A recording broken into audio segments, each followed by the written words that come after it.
We'll talk about the climate change and related institution. United Nations Framework Convention on Climate Change, Kyoto, Kyoto 2. Then there's a Paris Agreement. Paris Agreement are the International Solar Alliance, Talanoa Dialogue, and Quartz Experiment. And then Talanoa Dialogue में क्या आया था? Powering Past Coal Alliance. Powering Past Coal Alliance. Coal it should be made a thing of the past. It is in the Talanoa Dialogue. तो Bonn challenge क्या है कि restoration करना है लैंड का। तो इंडिया ने सबसे जर्मनी में स्टार्ट हुआ था ये बॉन्ड चैलेंज एंड इंडिया ने बहुत अच्छा रिस्टोरेशन किया लैंड का। It's about the afforestation.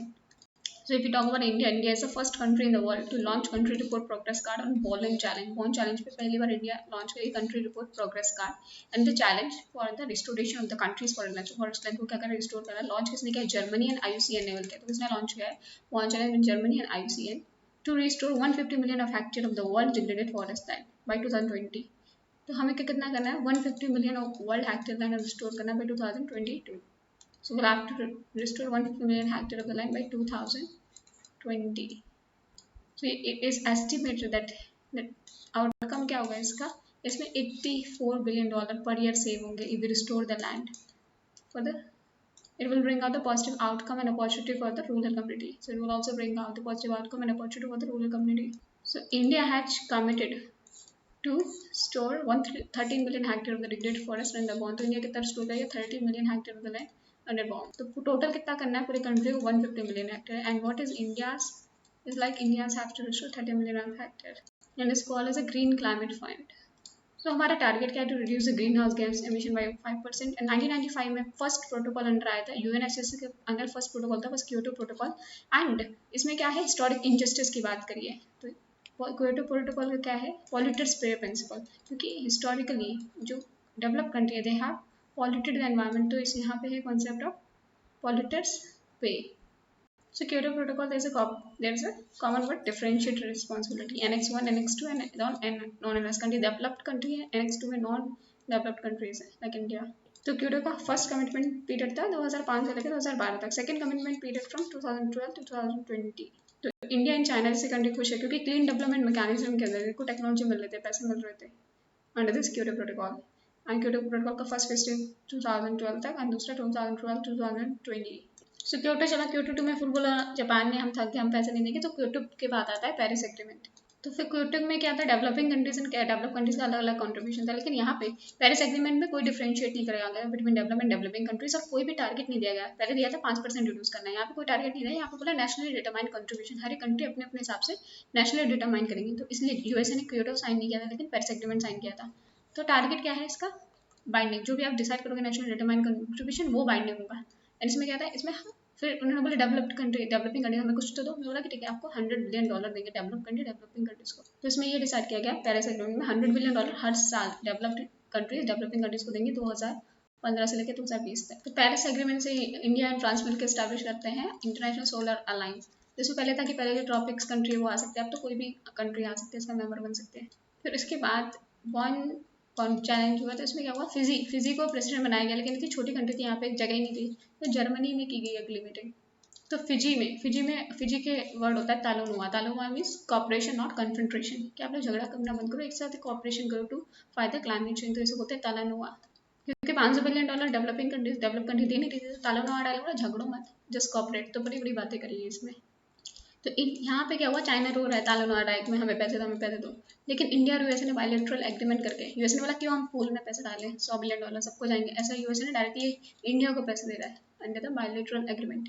तो इंडिया ने साइन कर दिया कैटोइस आउटकम, तो इसका आउटकम क्या था तालोनुआ डाला Katowice outcome. Paris agreement India and China ने लॉन्च किया था, इंडिया एंड फ्रांस ने लॉन्च किया international solar alliance Talanoa dialogue में इन्होंने लॉन्च किया है। पावरिंग पास्ट कोल अलायंस किसने, ये कनाडा एंड यूके ने पावर पास्ट कोल अलायंस।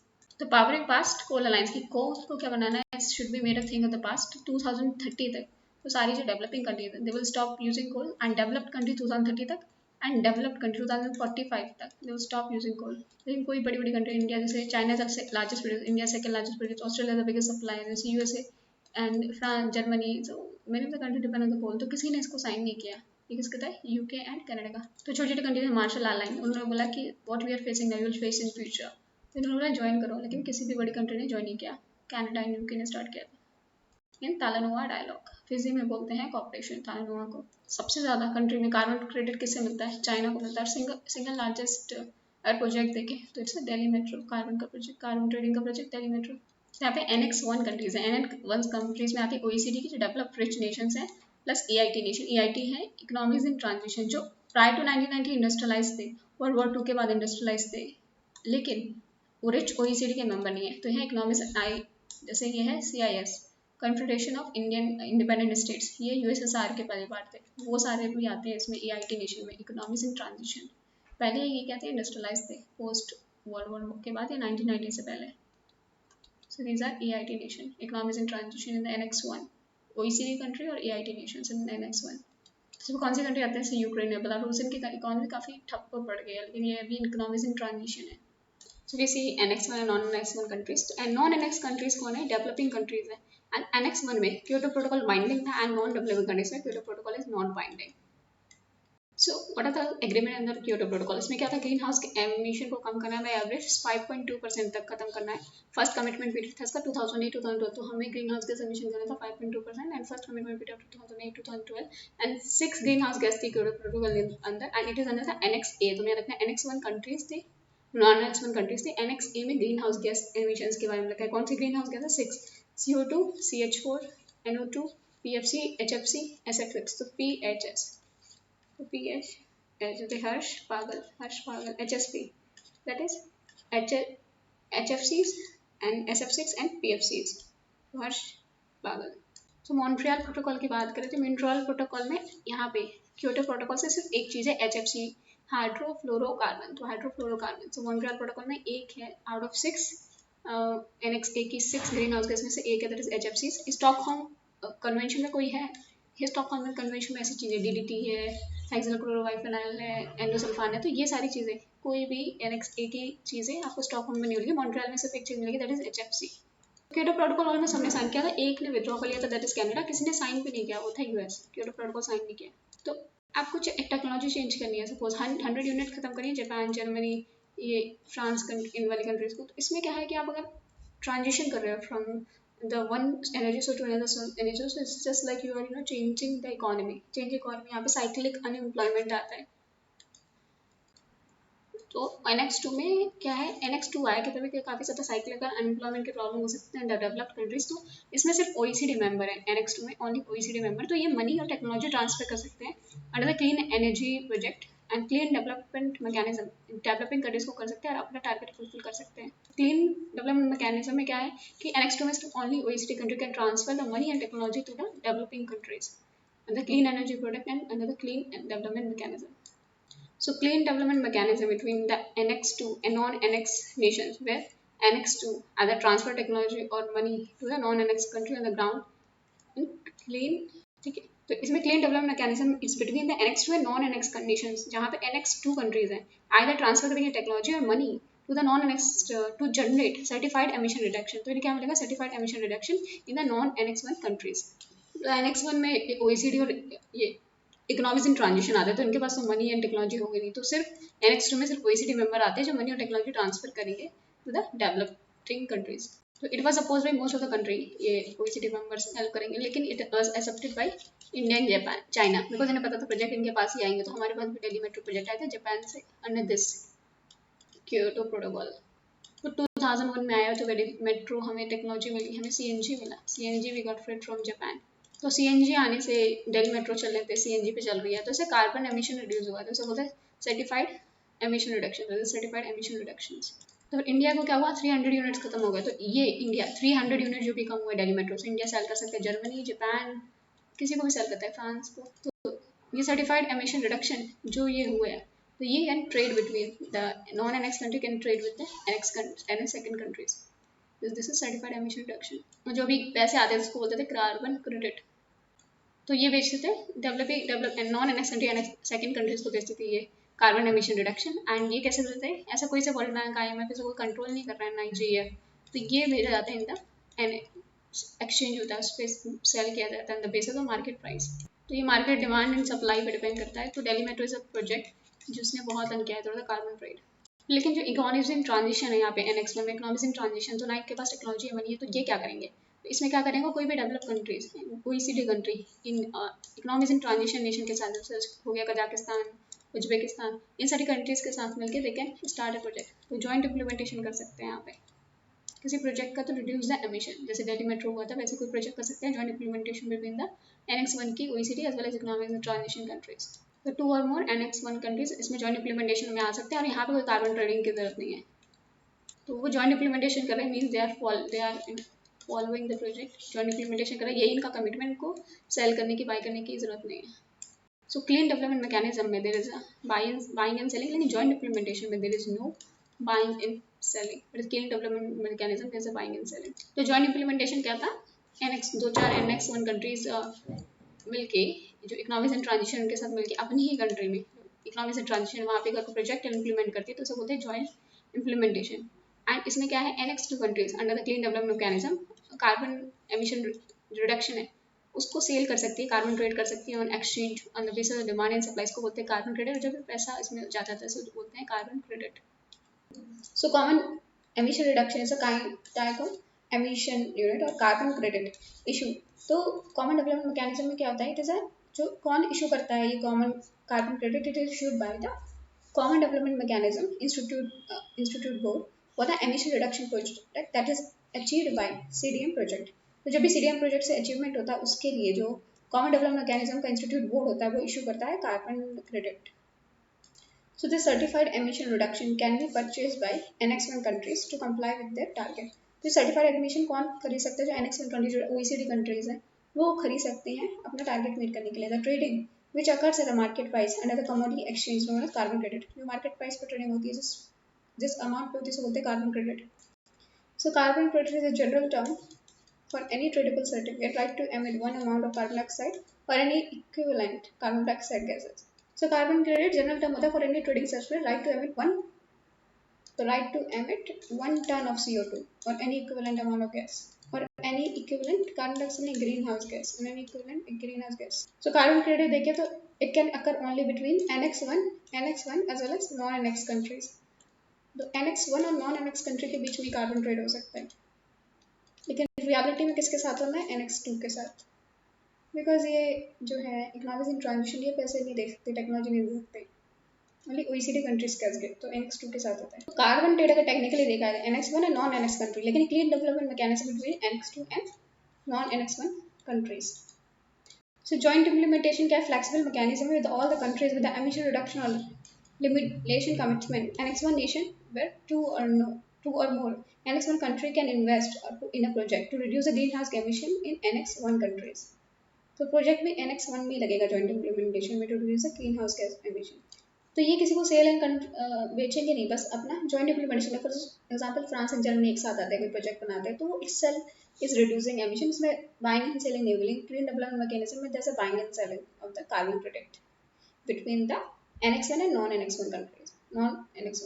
लेकिन क्लीन डेवलपमेंट मैकेनिज्म में टेक्निकली देखें तो Annex 2 कंट्रीज ट्रेड करते हैं, बिकॉज ये इकोनॉमिक्स इन ट्रांजिशन के पास पैसा नहीं होता टू ट्रेड।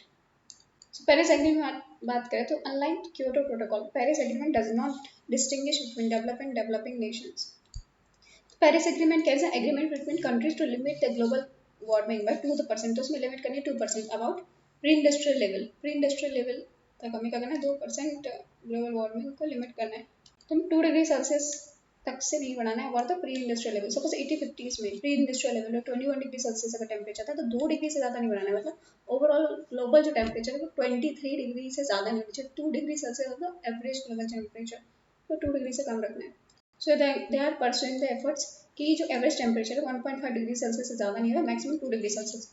1.5 डिग्री सेल्सियस से बढ़ेगा तो सी लेवल राइज हो जाएगा 0.77 मीटर तक, मतलब 0.77 मीटर तक, तो अराउंड वो हर 1 मीटर राइज में there will be 10 crore people who will be replaced, पर एवरेज ग्लोबल टेम्परेचर हमारा 2 डिग्री सेल्सियस नहीं बढ़ना चाहिए। तो इंडिया का टेम्परेचर अगर हीट वेव अगर 45 to 50 डिग्री सेल्सियस का heat wave will reach to 65 to 70 degree Celsius, तो ह्यूमन का एग्जिस्टेंस विल बी इम्पॉसिबल अगर 2 डिग्री सेल्सियस से ज़्यादा टेम्परेचर बढ़ जाता है।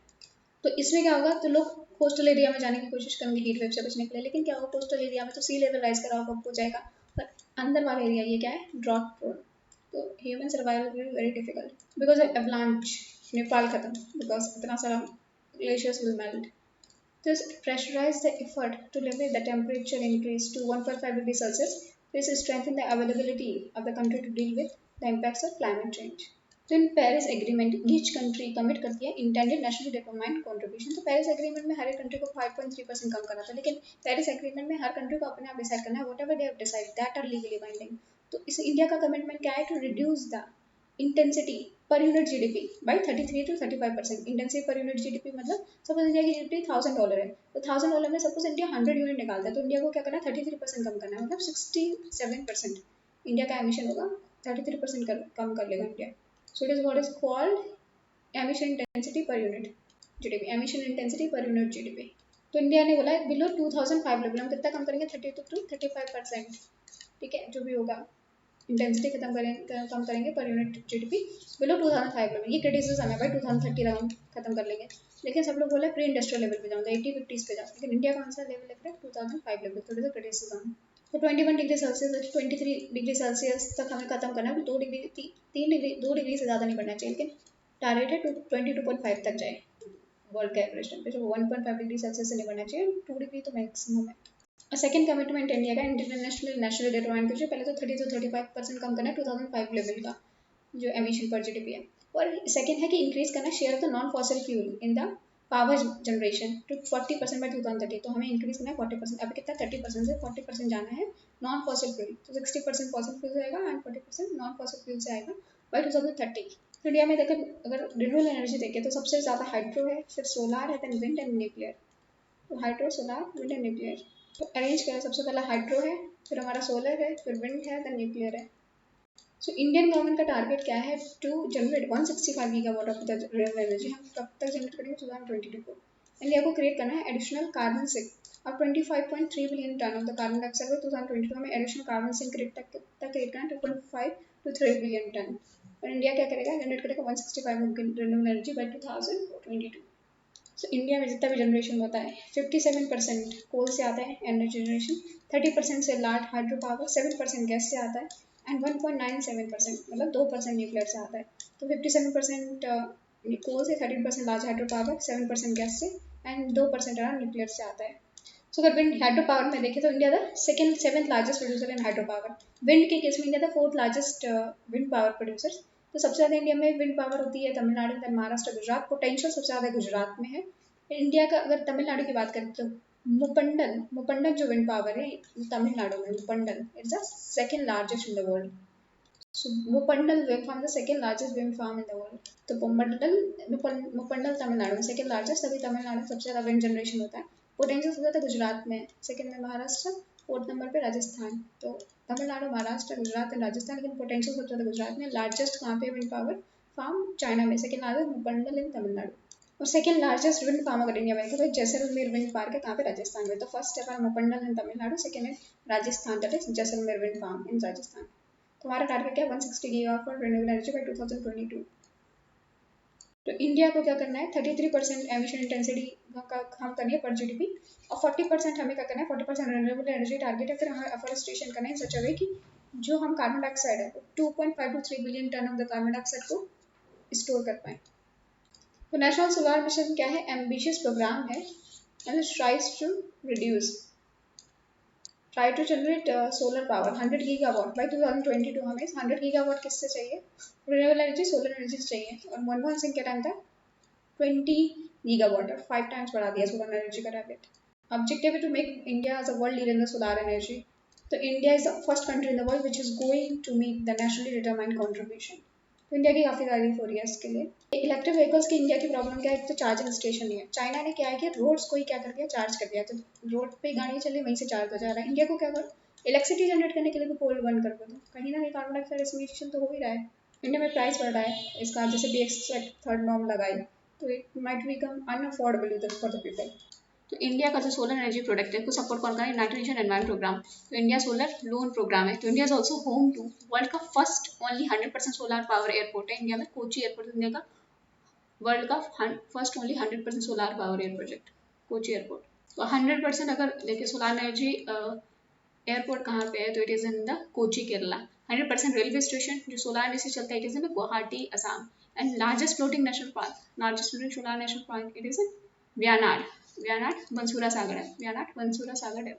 So National Solar Mission is one of the subcomponent of the National Action Plan of Climate Change. So last National Solar Mission is one of the subcomponent of National Action Plan of Climate Change, which is another component. This National Action Plan of Climate Change. So which has components such as National Action Plan of Climate Change, which has another component which is known as the National Action Plan of Climate Change में है National Solar Mission and दूसरा है National Manifestation of Enhanced Energy Efficiency. So which has another component such as National Action Plan for Climate Change and National Manifestation of Enhanced Energy Efficiency. एक है National Mission on the Sustainable Habitat, इसको बोलते हैं UN Habitat. फिर National Water Mission, इसमें क्या है 20% increase करनी है water use efficiency net water mission में. फिर national mission for the sustainable Himalayan ecosystems में project secure Himalayas. Then national mission for the this is national mission on green India. So India में there is green India energy efficiency. देखो national mission on green India, national mission और energy efficiency, national mission for the sustainable habitat, national water commission कि 20% water use efficiency बढ़ानी है. National mission for sustaining the Himalayan ecosystem, इसमें project secure Himalayas, strategic knowledge for the climate change, and national solar mission and sustainable agriculture. So these are the 8 missions under the national action plan of climate change. The national mission for agriculture is हरित क्रांति. So इसमें क्या increase the forest cover कितना बढ़ाना है 23% to 33%. Focus क्या होना चाहिए multiple ecosystem services, carbon sequestration, emission reduction. तो गवर्नमेंट ने काफी ज्यादा ग्रीन क्रॉप्स लेके आए हैं national mission of sustainable agriculture के अंदर ग्रीन क्रॉप्स तो इंपॉर्टेंट हो जाता है. सो इसमें क्या है increase the quality of the forest cover, increase in the forest cover and ecosystem restoration, agroforestry and promoting agricultural fuel energy, alternate fuel energy. तो ग्रीन इंडिया मिशन काफी न्यूज में था बिकॉज पार्लियामेंट्री पैनल ने बोला कि जितने भी mission है 8 मिशन में सबसे ज्यादा कम फंड गया ग्रीन इंडिया मिशन में. So national mission on sustainable agriculture focus क्या होगा agriculture production and sustainable development. तो इसमें remuneration and it includes vermi composting, mulching, इसको बोलते हैं इंटीग्रेटेड फार्मिंग. तो include integrated farming, integrated compost farming से वर्मी कंपोस्ट एंड मल्चिंग आ जाता है. तो making agriculture project sustainable renewable for the farmers and includes vermi composting, mulching means integrated farming. तो हमें क्या करना है this is soil health mission. तो इसमें हमें सॉइल हेल्थ कार्ड इशू किए जाते हैं. फिर इसमें water use efficiency, efficient water and soil and moisture conservation programme. तो इसमें क्या आ जाएगा वर्मी कंपोस्टिंग आ जाएगा एंड मल्चिंग आ जाएगा, नीम कोटेड यूरिया आ जाएगा एंड ऑर्गेनिक फार्मिंग. तो सॉइल मॉइस्चर कंजर्वेशन में this is vermi composting, mulching, Neem coated urea and organic agriculture. Efficient water technology efficient water management technology and practices. तो इसके लिए water efficiency के लिए more crop पर drop.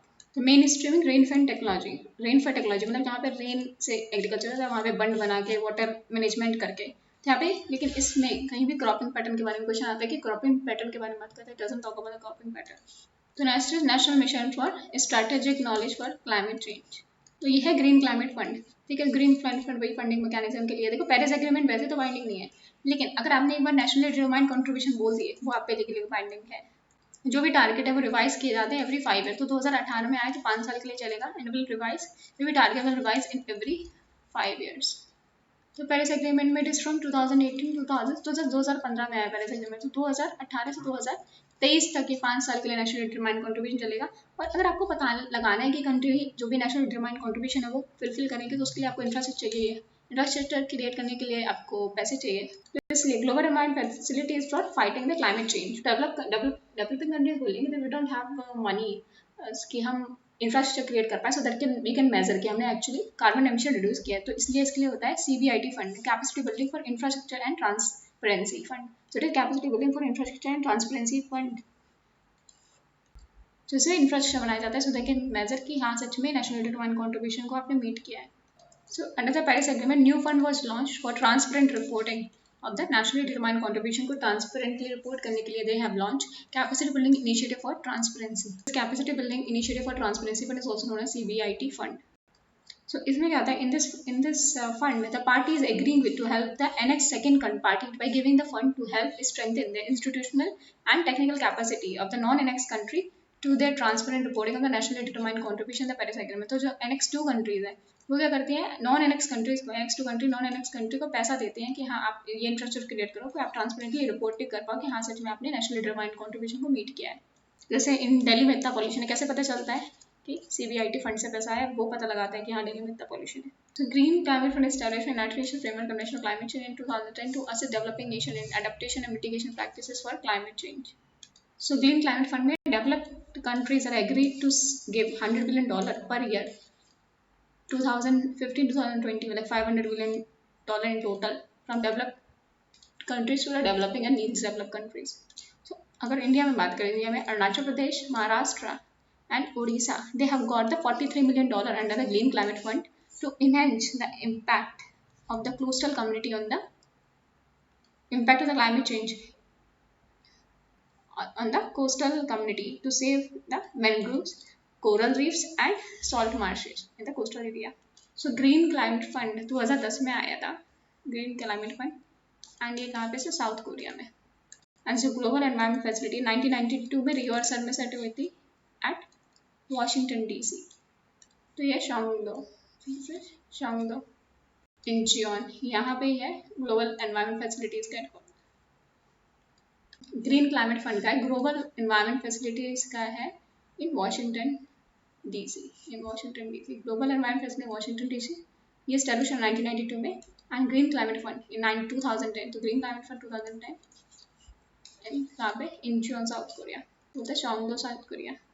Born climate change conference COP23 कहाँ पे हुई थी, जर्मनी हुई थी, लेकिन इसका प्रेसिडेंट था फिजी. तो first climate change conference was headed by the small island nation that is Fiji.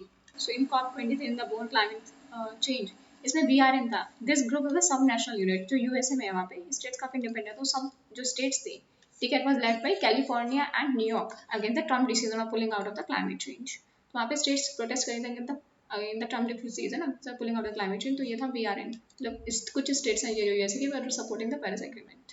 तो powering part the coast alliance, powering the coal alliance में 7 countries हैं, cities हैं, कुछ organization हैं to phase out the use of the coal. Developed countries by 2030 and developing country by 2045. Developed country by 2045.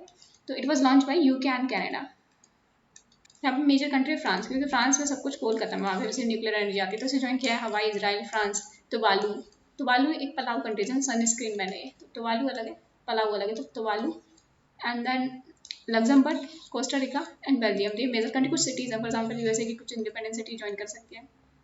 तो powering passbook coast lines बहुत important countries ने join किया, 17 countries ने ज्वाइन किया. तो बहुत बिल्कुल फेल्ड है ये. तो एक जेंडर एक्शन प्लान लॉन्च किया था बॉन क्लाइमेट चेंज COP23 में, जेंडर एक्शन प्लान वो लॉन्च. तो हाईलाइट किया था role of the women and impact of the women of the climate change. Women पे क्या इम्पैक्ट होगा क्लाइमेट चेंज पे. तो क्लाइमेट चेंज से क्या ड्रॉट होगा, कम वाटर होगा, तो वुमेन जाएंगे long distance to fetch water, काम करेंगे. तो जेंडर डिस्क्रिमिनेशन होता है due to the climate change. तो जेंडर डिस्क्रिमिनेशन करता है because household work is in general is suppose to be done by the women.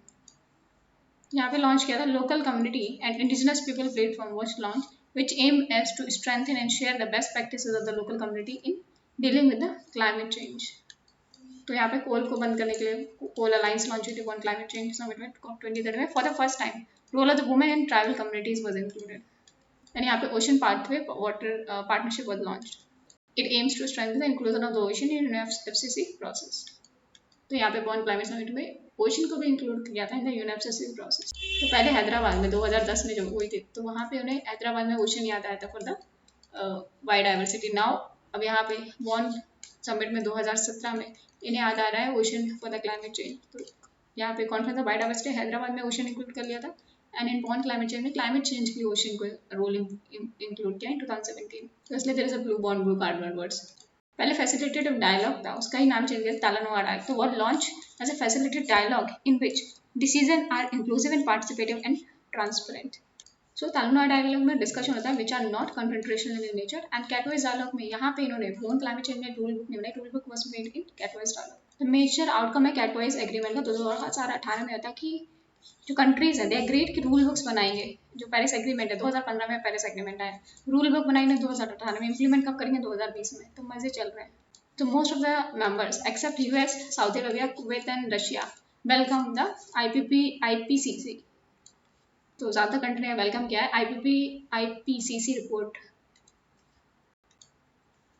IPCC special report 1.5 degrees Celsius. There's IPCC special report 1.5 degrees Celsius. Most of the member country except US, Saudi, Kuwait and Russia को छोड़ के ज़्यादातर country ने accept किया IPCC 1.5 degree Celsius. तो Russia नहीं चाहता क्योंकि रशिया को आर्कटिक सी में मेल्टिंग हो जाए तो उसे आराम से रिसोर्स मिल जाएंगे, ट्रांसपोर्टेशन ईजी हो जाएगा। यूएसए नहीं चाहता, वो ज़्यादा पैसे देगा, डेवलप कंट्री है। एंड सऊदी एंड कुवैत नहीं चाहते कि फॉसिल फ्यूल फिर यूज़ नहीं करेंगे तो उनकी इनकम आ जाएगी। सो दे ऑल्सो एग्रीड कि फ्यूचर एग्रीमेंट होना चाहिए, ठीक है। कब होना चाहिए? कॉमन टाइम फ्रेम होना चाहिए, कब? बाई 2031, मतलब 10 साल तक आराम से बातें कर सकते हैं। तो कॉमन टाइम फ्रेम बाई 2031, जो एग्रीमेंट साइन हुआ है, जो रूल बुक है, इसका कॉमन टाइम फ्रेम होना चाहिए बाई 2031, तो 10 साल तक बातें करेंगे। सो कार्बन सिक्वेस्ट्रेशन में जियो इंजीनियरिंग होता है, कार्बन को स्टोर करते हैं। तो क्लाइमेट चेंज होता है कि आप एरोसोल्स स्प्रे कर दो एटमॉस्फेयर में, तो उसका अमाउंट ऑफ इंसुलेशन रिड्यूस हो जाएगा। यूएसए ने प्रोजेक्ट लॉन्च किया सोलार रेडिएशन मैनेजमेंट की, कितना सोलार एनर्जी अर्थ पे आनी चाहिए। तो ये है, इसे बोलते हैं क्लाइमेट इंजीनियरिंग का पार्ट। सोलार रेडिएशन जो अर्थ पे आती है उसको रोकते हैं by spreading aerosol in the atmosphere. तो यूएसए ने लॉन्च किया सोलार, तो यूएसए ने सबसे बड़ा प्रोजेक्ट लॉन्च किया solar emission management and solar emission budgeting. तो वॉल्केनिक इरप्शंस होते हैं, इस तरीके से क्या होता है, सनलाइट ब्लॉक हो जाती है। तो क्या होता है, सनलाइट अंदर नहीं आती, पेनिट्रेट नहीं कर पाती, इसको बोलते हैं वॉल्केनिक विंटर। तो नेचुरली ये इससे टेम्परेचर कम होता है। सेकंड टेक्निक है क्लाइमेट इंजीनियरिंग की, हाई एलबीडो पेंट लगाओ तो सनलाइट एब्जॉर्ब नहीं होगी, तो एसी लगाने की जरूरत नहीं पड़ेगी। 5 to 6 डिग्री सेल्सियस कम हो जाता है टेम्परेचर इनसाइड द हाउस। तो इसमें पोर्स ब्लॉक हो जाते हैं, तो क्या होती है, वॉल ब्रीथ नहीं कर पाती है, तो जो पेंट होता है बहुत अजीब सी स्मेल आती है। तो एक ये प्रॉब्लम है हाई एलबीडो पेंट से। सो क्लाइमेट इंजीनियरिंग क्या है? It is the scheme of geoengineering which includes solar energy management, increasing albedo of the albedo of the insulation, increase the reflectivity over ocean so that the insulation heating can be reduced. तो ज़्यादा cyclone आते हैं Indian ocean में आते हैं and gulf of Mexico में अगर आते हैं तो बहुत डिवास्टेटिंग होते हैं, हरिकेन्स आते हैं। तो यूएसए क्या करता है, एरोसोल स्प्रे कर देता है। एरोसोल स्प्रे से लो प्रेशर क्या होता है, हाई प्रेशर होता है, तो वहीं पे साइक्लोन खत्म हो जाता है। जैसे अर्थक्वेक होने वाला है तो वहाँ पे जो क्रैक्स है वहाँ पे लुब्रिकेंट डाल देंगे तो अर्थक्वेक नहीं होगा, लेकिन जब अर्थक्वेक आ गया तो इट विल बी डिवास्टेटिंग। जैसे यहाँ पे हरिकेन्स नहीं आते हैं नॉर्मली क्योंकि वो ऐसा करते रहते हैं, लेकिन इतना लो प्रेशर डेवलप हो जाता है आर्टिफिशियल, उसको खत्म करते करते that it is very devastating. India oppose करिए एरोसोल स्प्रे करके करो, हीट इंसुलेशन कम करो। इंसुलेशन कम करो मतलब हीटिंग कम होगी, मतलब रेनफॉल कम होगी, मानसून कम आएगा। इसमें क्या एरोसोल में हम सल्फर क्या डाल रहे हैं, सल्फर डाल रहे हैं। तो ये इंडिया में कैसे साइक्लोन है, तो ये क्या हो जाएगा, ये ऊपर चला जाएंगे sulphur in the ozone. Once it reach the ozone layer it will cause the ozone layer depletion. तो क्लाइमेट इंजीनियरिंग क्या करते हैं, aerosols are spread in the upper troposphere stratosphere. Troposphere में, अपर ट्रोपोस्फियर स्ट्रेटोस्फियर में हम क्या करते हैं, एरोसोल स्प्रेड किया जाता है so that the insulation is reduced. तो इसमें स्ट्रेटोस्फेरिक हम क्या करते हैं, स्ट्रेटोस्फेरिक सल्फेट इंजेक्शन लगाते हैं। So this stratospheric sulfate injection aims at global dimming, less insulation, less light है, तो global क्या होगा, global insulation कम हो जाता है। एंड इसमें क्या होता है, इसमें क्या होता है, constituents such as H2SO4, H2S and SO2 and dimethyl sulfide are spread into the atmosphere, are spread into the stratosphere। तो ये सब क्या होगा, it will be carried by within और सल्फ्यूरिक और जो भी रेन यहाँ पे होगी एसिड रेन इंडिया में होगी, बिकॉज वहाँ पे कन्वेक्शन ही नहीं होता है ठंडी वाली कंट्रीज में। तो जैसे हम कर रहे हैं लोहा फैक्स एल्गल ब्लूम करा के, एंड ये स्ट्रेटोस्फेरिक सल्फर इंजेक्शन कर रहे हैं, तो क्लाइमेट चेंज के नाम पे ये चल रहा है। So global dimming and global fluming will affect the rainfall pattern, hydrological cycle and climate such as Indian monsoon. It may result into polar stratospheric cloud and ozone depletion. It may result into, तो only वाले ज़्यादातर गलत होते हैं UPSC में, may वाले generally right होते हैं। तो scattering of the light result into change the pattern of sunlight and sunset. तो वहाँ पे क्या हुआ, यूएसए में जब उन्होंने ये किया तो 30% इंक्रीज हो गया इनके यहाँ सनलाइट। तो इससे क्या हुआ, मेज जो प्रोडक्शन है वो 30% इंक्रीज हो गया। सनलाइट बहुत ज़्यादा ब्राइट थी, 30% इंक्रीज हो गया मेज production. That will have acid rainfall and potential health effect, and it will also cause cooling in some part of the world, and it will also cause waving. So it will cause cooling in some part of the world and warming in other parts of the world. तो उसके क्या होगा, tropic जो होंगे वो cool हो जाएंगे, जो अभी गर्म है वो कूल हो जाएंगे, और जो high latitude will come warm. Tropics will cool and high latitude will come warm. मतलब जहाँ पे ठंडी है वहाँ पे गर्मी हो जाएगी, जहाँ पे गर्मी है वहाँ पे ठंडी हो जाएगी। Tropics will become cool and high latitude will become warm. जैसे हम क्या करेंगे, ये सब स्प्रे कर रहे हैं ट्रॉपिक्स में, तो ये क्या हो जाएगा, स्ट्रेटोस्फेरिक जो विंड्स है वो सेटअप कर देंगे नियर द पोल्स। तो पोल्स में सेटल कर देंगे तो क्या होगा, इंसुलेशन कम होगा, एज वेल एज जो आउटगोइंग सोलर रेडिएशन वो भी कम, वो भी क्या हो जाएगा, वो बढ़ जाएगा, बिकॉज वो रिफ्लेक्ट नहीं हो पाएगा, वो एब्जॉर्ब हो जाएगा सारा। तो इसलिए यहाँ पे क्या होगा, हायर लैटिट्यूड में वार्मिंग होगी।